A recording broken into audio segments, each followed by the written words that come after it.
আওয়ামী লীগকে সাপোর্ট দিয়ে এই 16 বছর টেনে নেয়া এটা ভুল ছিল, আপনারা কি ক্ষমা চাইবেন? ফ্যাসিজমটা কখনোই 16 বছর আমরা বলবো না। কোনো একটা অজানা কারণে বিএনপি জামাত কোনো রিয়্যাক্ট করেনি। ওই যে ভোটটা বিএনপি জামাত আটকাতে পারলো না 14 সালের, ওইখানেই কিন্তু প্যান্ডোরার বক্সটা ওপেন হয়ে গেছে।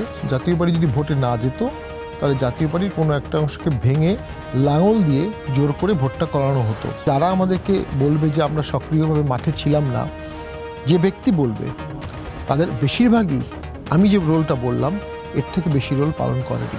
বিএনপি 15 ফেব্রুয়ারি ভোট করেছিল, যেটা আওয়ামী লীগ, বিএনপি, জামাত, আওয়ামী লীগ, জাতীয় পার্টি, জামাত সকলে বয়কট করেছিল। গত 16 বছরের যে ফ্যাসিজম, এখন যে শব্দটা সবচেয়ে বেশি প্রচলিত, তার আপনারাও একটা পার্ট ছিলেন, বা 14 দল সহ যে জোট ছিল, আপনাদেরকে কখনো কখনো গৃহপালিত বিরোধী দলও বলা হয়েছে। বাংলাদেশের রাজনীতিতে স্বাধীনতা থেকেই আমি বলছি, 71-এর যারা বিরোধিতা করেছে, আমরা আনুষ্ঠানিক যে ক্ষমার কথা বলি যে আপনি আপনার টোটাল পার্টিকে নিয়ে জাতির কাছে ক্ষমা চাইবেন, সেটা হয়নি। পরবর্তীতে এরশাদ সাহেব যখন সরকারে ছিলেন, তারপরে যে 90-এর আন্দোলন হলো, তিনিও কখনো আনুষ্ঠানিকভাবে তার টোটাল পার্টিকে নিয়ে ক্ষমা চাননি। 24-এ এসে একটা বড় বিপ্লব হলো, আওয়ামী লীগ এখনও মনে করে যে তাদের রাজনীতি ঠিক ছিল, তারাও এ বিষয়ে একজন নেতাকেও দেখিনি যে আনুষ্ঠানিকভাবে ক্ষমা চাইতে। ক্ষমার রাজনীতি বা ক্ষমা চাওয়ার রাজনীতি থেকে কি আমরা সরে গেলাম? এবং জাতীয় পার্টি তার সাথে থেকে এখন কি তারা মনে করে কিনা যে 24-এ অ্যাক্টিভলি রাজপথে না থাকা বা আওয়ামী লীগকে সাপোর্ট দিয়ে এই 16 বছর টেনে নেয়া এটা ভুল ছিল, আপনারা কি ক্ষমা চাইবেন? একটা হচ্ছে ফ্যাসিজম মুসলিনির সময় ছিল ইটালিতে, নাৎসিজম হিটলারের সময় ছিল জার্মানিতে। এরা দুজনই ইমেন্সলি পপুলার ছিলেন, এরা দুজনই পপুলার ভোটে জয়ী হয়েছিলেন, মৃত্যুর আগের দিন পর্যন্তই তাদের স্বদেশে পপুলার ছিলেন। সেদিক থেকে এটাকে আপনি ফ্যাসিজম কীভাবে বলবেন? হ্যাঁ, মত প্রকাশের স্বাধীনতা, জনগণকে নির্যাতন, সেদিক থেকে ফ্যাসিজমের সাথে একটা মিল আছে। প্রথম হচ্ছে ফ্যাসিজমটা কখনোই 16 বছর আমরা বলবো না। 2006 সালে এদেশে আওয়ামী লীগ লগি বৈঠা নিয়ে আন্দোলন করেছে, 1/11 হয়েছে। 1/11 হওয়ার পিছনে ব্যাকগ্রাউন্ড কিছু কারণ আছে। তার আগে 21শে আগস্ট হয়েছে, 10 ট্রাক অস্ত্র পাওয়া গেছে, 63 জেলায় বাংলাদেশে বোম ফুটেছে, বাংলা ভাই হয়েছে এবং সরকার বলেছিল বাংলা ভাই মিডিয়ার সৃষ্টি। আওয়ামী লীগের উপর ব্যাপক নির্যাতন হয়েছে সেই সময়, এটা অস্বীকার করা যাবে না। যার ফলে আওয়ামী লীগ লগি বইটা করলো, 1/11 আসলো, 1/11-এ দেখা গেলো 2 নেত্রীকে আবার জেলে নেওয়া হলো এবং একটা কমপ্লিটলি -2 থিওরি চলে আসছিল। পরে 1/11 সেটা ক্যারি করতে পারে না। এরপরে সুষ্ঠু ভোটই হয়েছে মোরাললেস। 2008-এর ভোটকে আমরা 24, 18 এবং 14-র ভোটের সাথে কম্পেয়ার করতে পারবো না। এটা সুষ্ঠু ভোটই, যদি ন্যারেটিভস দেওয়া হয়, অনেক কিছু আমরা পড়েছি। প্রণব মুখার্জি সেখানে ইনভলভমেন্ট ছিল, তারা সেফ এক্সিট দিয়েছে, তারা কম্প্রোমাইজ করেছে, কিন্তু সব দল অংশগ্রহণ করেছে। 91, 96, 2001, 2008 এই 4টা বাংলাদেশের ইতিহাসের কম্পারেটিভলি লেস ডিবেটেবল ভোট, সেখানে সমস্ত পার্টি অংশগ্রহণ করেছে। ওই সময়টা থেকে 13 পর্যন্ত আপনি এক্স্যাক্টলি 14 এবং 24-এর সাথে মিলাতে পারবেন না। আপনি যদি ফ্যাসিবাদ বলেন বা অটোক্র্যাটিক বলেন, ভোটবিহীন বলেন, এটা 14 থেকে শুরু হলো, 10 বছর। এই 10 বছরের সূত্রপাত হলো 14 সালের ভোট থেকে, যেটা 154 জন আনকন্টেস্টেড ছিল। এটা খুবই দুঃখজনক, ন্যাক্কারজনক। সেই ভোটে জাতীয় পার্টি প্রথম দিকে নমিনেশন জমা দিয়েছিল 14 সালের ভোটে, এবং নমিনেশন সব বৈধ হয়েছিল আমাদের 2-1টা বাদে। দেন প্রত্যাহারের 2-3 দিন আগে এরশাদ স্যার বললেন টিভিতে সবাইকে মনোনয়ন প্রত্যাহার করে নাও, আমি ভোট করব না। এবং আমরা 270 জন প্রাথমিকভাবে মনোনয়ন প্রত্যাহার করে নিয়েছিলাম। আমি নিয়েছিলাম, বর্তমানে GM কাদের আছেন উনি নিয়েছিলেন, উনি ভোট করেননি। উনি তখন মন্ত্রী ছিলেন, বাণিজ্য মন্ত্রী ছিলেন, বিমান ও পর্যটক মন্ত্রী ছিলেন, কিন্তু উনি কিন্তু ভোট করেননি 14 সালে। 14 থেকে 18 উনি ভোটে ছিলেন না। আমরা যখন মনোনয়ন প্রত্যাহার করে নিলাম, এরশাদ স্যারের ধারণা ছিল ওই ভোটটি হবে না, বা এরশাদ ভোট বর্জন করার সাথে সাথেই বিএনপি জামাত ঢাকা শহর ঘেরাও করবে, ঢাকা শহর অবরুদ্ধ হবে, আওয়ামী লীগ ভোটটা করতে পারবে না। কোনো একটা অজানা কারণে বিএনপি জামাত কোনো রিয়্যাক্ট করেনি। 48 ঘন্টা পরে, ওই 48 ঘন্টা এরশাদ কিন্তু অন্তরীণ ছিলেন গোপনে তার নিজস্ব সিক্রেট জায়গায়। 48 ঘন্টার পরে কিছুদিন পরে সুজাতা সিং আসলো ইন্ডিয়া থেকে, তারা এসে এরশাদকে ভোট করতে বলল।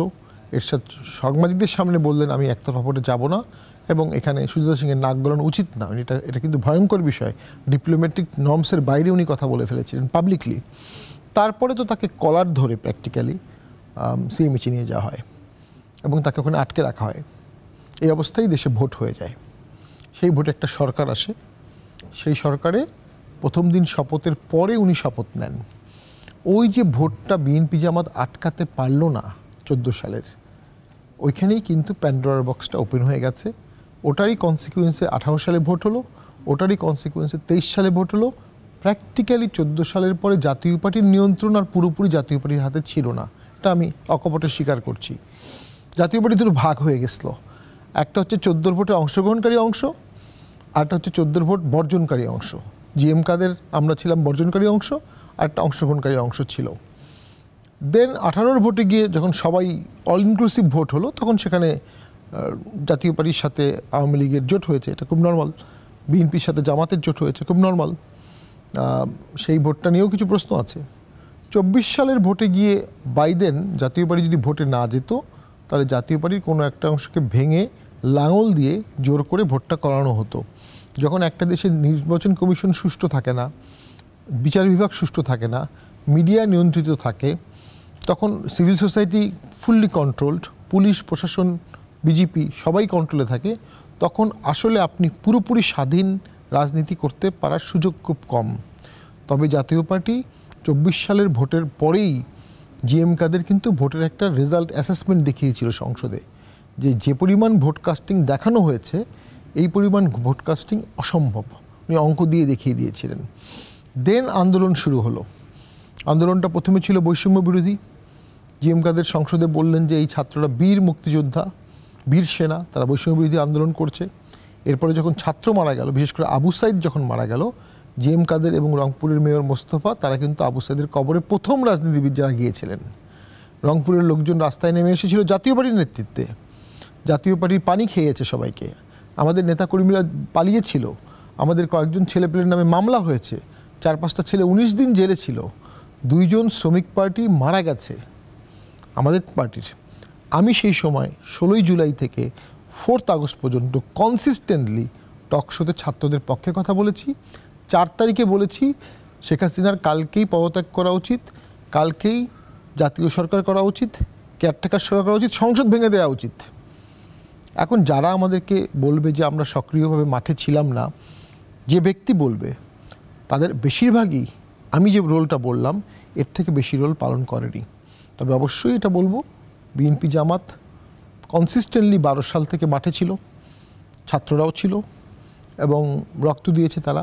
ছাত্ররা পুলিশের সামনে দাঁড়িয়েছে, বিজিবির সামনে দাঁড়িয়েছে, এটা অসাধারণ একটা অর্জন, সেজন্য তাদেরকে আমরা শ্রদ্ধা করি এবং তারা অবশ্যই দেশের গণতান্ত্রিক উত্তরণের পথে একটা বড় নিদর্শন রেখেছে। এর পরে রাখতে পারছে কিনা এটা হচ্ছে নেক্সট কোশ্চেন। যে বিষয়টিতে বলছিলাম যে আপনারা আন্দোলনে ছিলেন, আপনারা সাহায্য করেছেন, এটা নিয়ে কিন্তু আপনাদের প্রতি কোনো দায় নেই।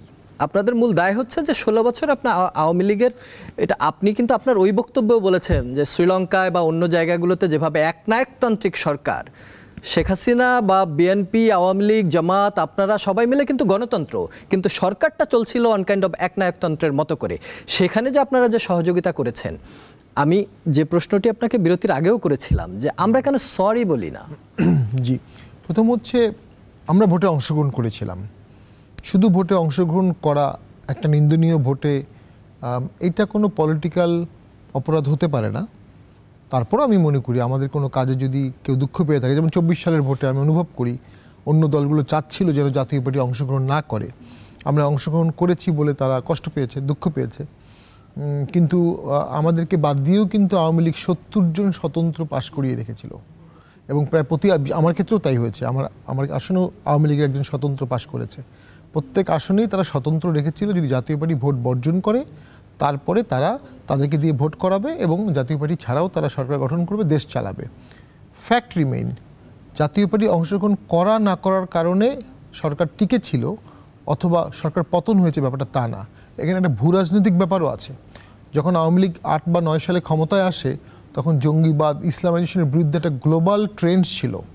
তখন আওয়ামী লীগ বলেছে আমরা সন্ত্রাস দমন করব, আমরা করব, এবং যুদ্ধাপরাধীর বিচার করব, এগুলো বলেই কিন্তু তারা অনেকদিন এক একটা টার্ম ছিল।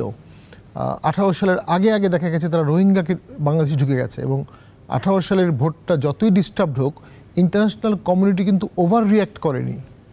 কারণ বাইডেন প্রায় 10 লক্ষ রোহিঙ্গা বাংলাদেশে ঢুকে গেছে এবং সেখানে তাদেরকে হোস্ট করেছে। তখন ইন্টারন্যাশনাল কমিউনিটির কাছে মনে হয়েছিল যেহেতু রোহিঙ্গা হোস্ট করেছে, let her remain undisturbed for the time being.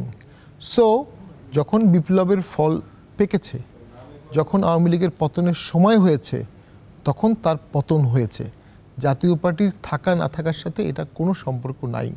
আমি তারপরেও কিছু দায় স্বীকার করে আমি মনে করি যদি আমরা কাউকে কষ্ট দিয়ে থাকি, অনেক মায়ের বুক খালি হয়েছে, অনেকেই চাচ্ছিল জাতীয় পার্টি ছাড়া যেন ভোটটা, জাতীয় পার্টি বর্জন করলে ভোট হবে না, আসলে তা না। জাতীয় পার্টি বর্জন 14 সালে করেছিল, তারপরে ভোট হয়েছে।